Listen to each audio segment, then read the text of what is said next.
La semaine passée, il y a eu, une éruption hydrothermale. Donc ce n'est pas une éruption volcanique, mais nous avons eu ici à Yellowstone, je ne sais pas si je peux retournons ici. Donc ça, c'est le compte Flickr de Yellowstone qui nous montre des photos d'un peu de qu'est-ce qui est arrivé la semaine passée. Donc on va prendre un instant, on va regarder ce qui s'est passé. Vous allez voir, c'est intéressant. Je vais mettre ça un petit peu plus grand. Donc, la semaine passée, il y a eu une éruption hydrothermale. Ici, voyons voir qu'est-ce que ça ressemble. Donc, ça ici, c'est fait par, ça a été pris par quelqu'un. Donc, si je recule un petit peu, on peut voir qu'il y a eu une explosion. On peut voir ici qu'il y a en noir différentes particules, mais en blanc, on a ce qu'on appelle de la vapeur d'eau. Donc, ça ici, c'est la carte. Ici, nous avons l'endroit où il y a eu cette explosion ici hydrothermale. Et ici, on a ici le bassin qui est une couleur très bleutée. Donc ici, qu'est-ce qui se passe? On va en discuter dans cette session. C'est que c'est un ancien volcan.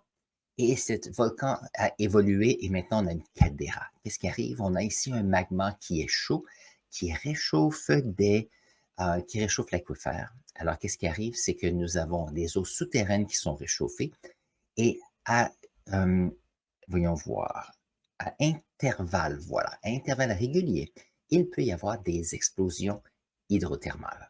Alors ici, ce que nous allons voir, alors ça c'est la carte ici, vous allez voir, alors ici on peut voir un autre ancien geyser qu'il y avait ici. Alors ici, il n'y a pas de geyser, mais c'est un mouvement d'eau. Alors s'il y a mouvement d'eau, ça veut dire qu'il y a des endroits où il y a dissolution, d'autres endroits où il y a de la précipitation. Il y a aussi, bien sûr, s'il y a de l'eau souterraine qui arrive à un endroit où c'est plus chaud, cette eau va réchauffer, mais si c'est sous pression, on aura de l'eau chaude qui peut être au-delà de 100 degrés. Et s'il arrive qu'il y ait une circulation d'eau et il y a une baisse de pression rapide, à ce moment-là, il y a une vaporisation instantanée. C'est ce qui crée les geysers. Donc, voyons voir si... Alors, je vais remontrer ici la petite explosion, ce qu'elle avait l'air. On va regarder les résultats. Donc ça vient d'une vidéo du département ici de géologie des États-Unis. Donc, voyons voir. Donc, on peut voir ici l'explosion avec les éjectats et on peut voir ici la vapeur qui en est arrivée. Chose intéressante et importante, personne n'a été blessé, donc je suis très content de ce côté-là. Donc, retournons voir quelques photos à voir qu'est-ce qu'il en est. C'est toujours intéressant de voir ça. Donc ça ici, c'est un sentier, on peut voir. Je me rappelle, je suis allé il y a très, très, très longtemps et il y a des sentiers comme ceci pour ne pas que les touristes, bien sûr, se blessent. Et bien sûr, on peut voir qu'ici, il y a eu cette vaporisation et qui a brisé la terre. Et bien sûr, on a les éjectats sur le sentier ici. Donc ici, on peut voir après explosion, on peut voir tous ces parties ici. Ah, on peut même le grandir, excellent. On peut voir ici le trou où, après explosion. Bien sûr, ce n'est plus de l'eau qui est claire parce qu'il y a tout maintenant des sédiments à l'intérieur, des glaises, et on peut voir tous ces morceaux de roche qui sont un peu partout ici. Voilà.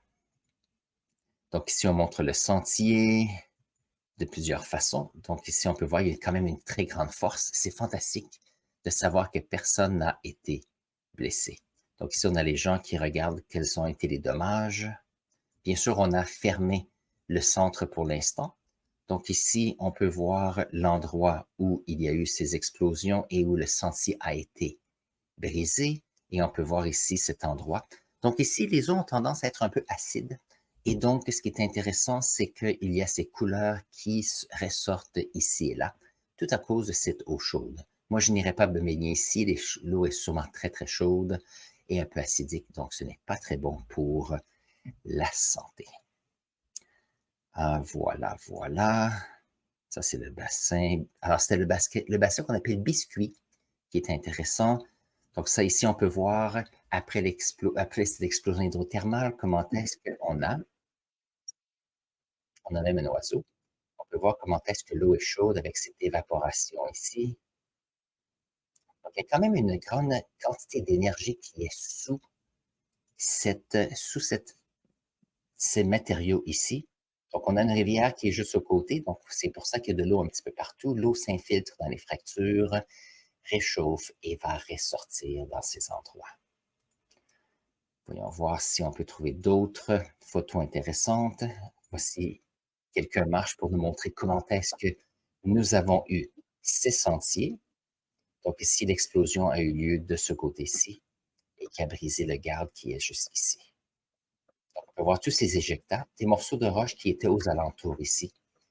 Donc, beaucoup d'énergie de pression. Vous allez dire, est-ce que la pression d'eau peut avoir autant d'énergie?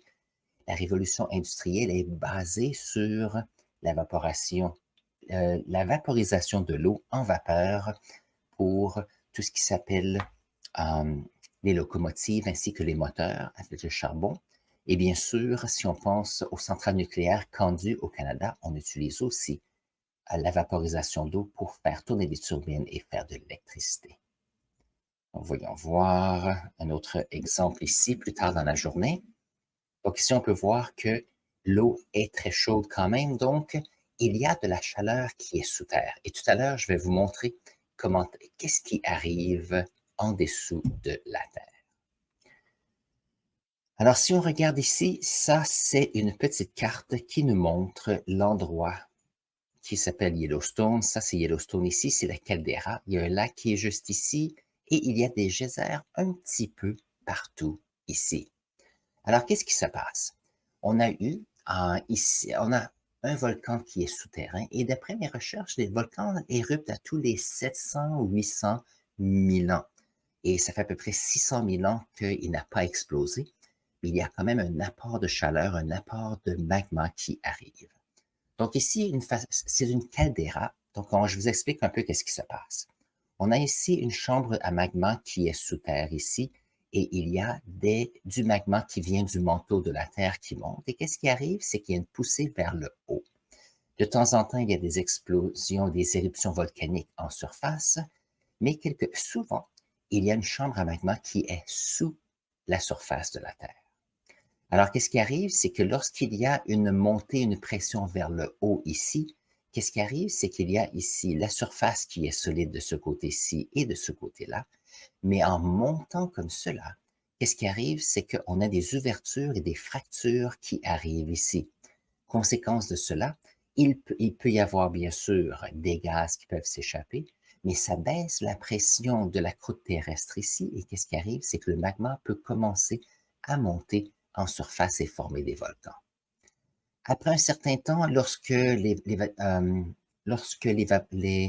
on appelle ça? L'éruption est faite, voilà.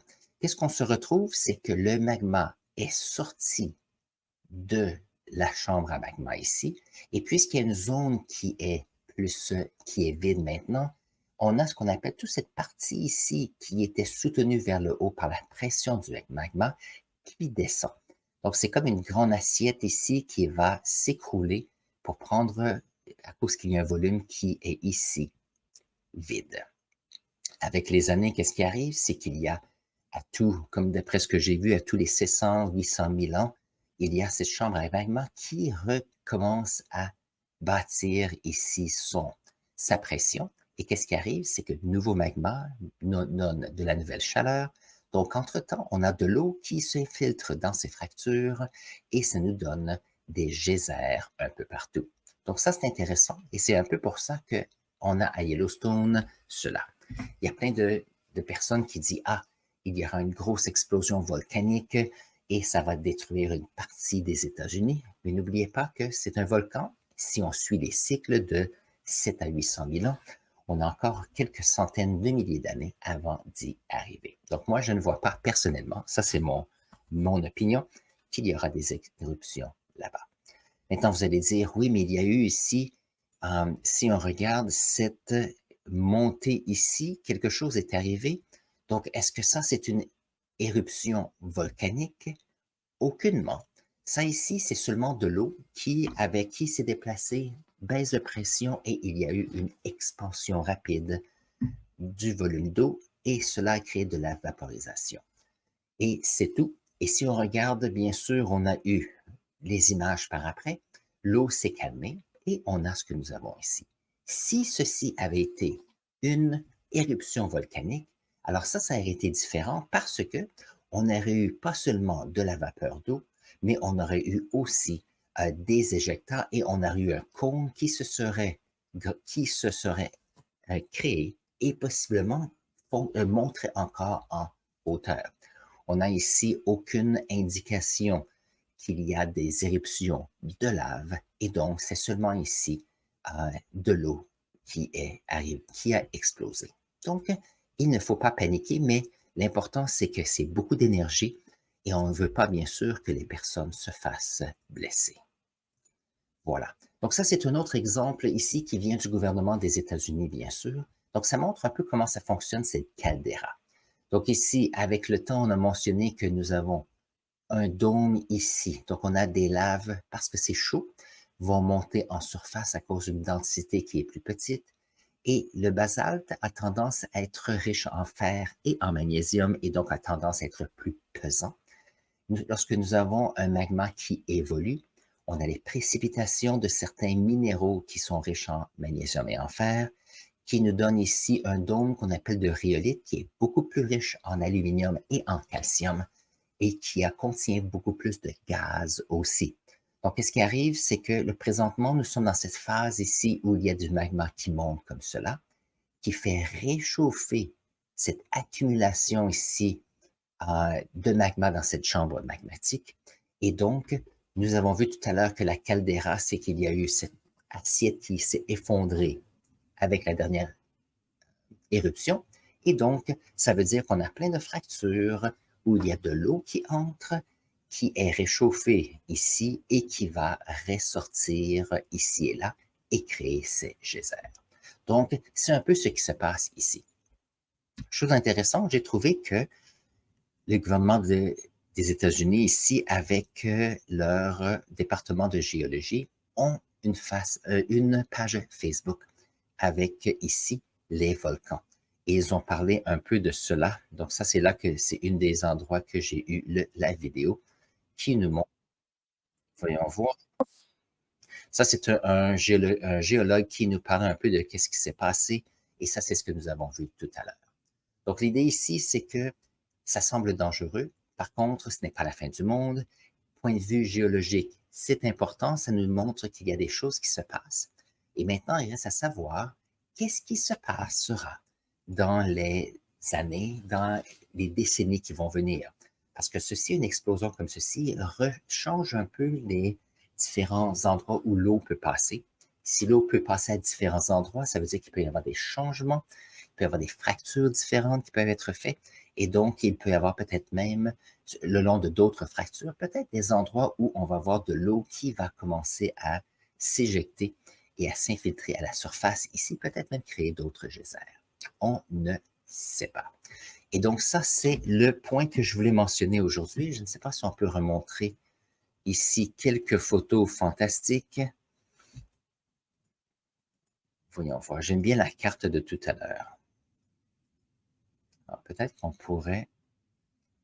voyons voir. Back to photo stream. Alors, j'aime bien cette carte ici. On peut voir le bassin qui est juste en bas ici. Voyons voir si je peux trouver des photos plus tard. Donc, on peut voir qu'il y a plein de réparations qui se font à ce parc. Alors, il y a 122 pages. Je ne peux pas passer à travers. Mais c'est intéressant. Donc, il y a toujours des choses qui se passent ici. Et donc, c'est quelque chose à considérer. Voyons voir ici qu'est-ce que nous avons qui est intéressant.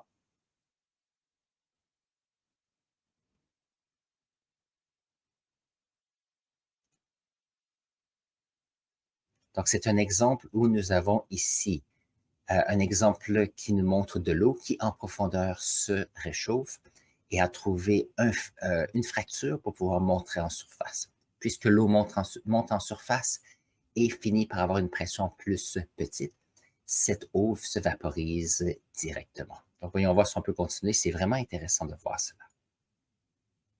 Voyons voir. Que se passe-t-il là? Est-ce que je dois rafraîchir mon image? Possiblement. Très intéressant. On peut voir ici la vapeur qui sort.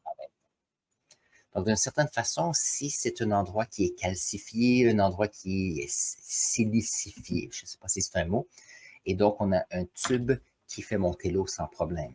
Et bien sûr, si la pression est trop grande, il peut y avoir des fractures et il peut y avoir d'autres eaux qui peuvent aller autour. Donc, on peut voir, ça fait un certain temps que cet endroit fonctionne parce qu'on peut voir ici la quantité un peu comme les stalactites et les stalagmites. Si on pourrait penser à stalagmites qui montent vers le haut, qui est un petit dépôt qui sont laissés par le fait que la vapeur d'eau quitte dans le ciel, mais ce qui peut être dissous dans celle-ci est laissé derrière. Donc, ça, c'est le sujet que j'avais pour vous aujourd'hui. J'espère que vous avez apprécié. Et s'il y a des questions, n'hésitez pas de les mettre dans la section clavardage. Je suis ici pour les lire, vous répondre et utiliser vos idées pour faire ces nouvelles vidéos. Entre-temps, je vais mettre ici un lien à une autre vidéo que j'ai fait il y a quelques semaines et on se voit dans cette vidéo.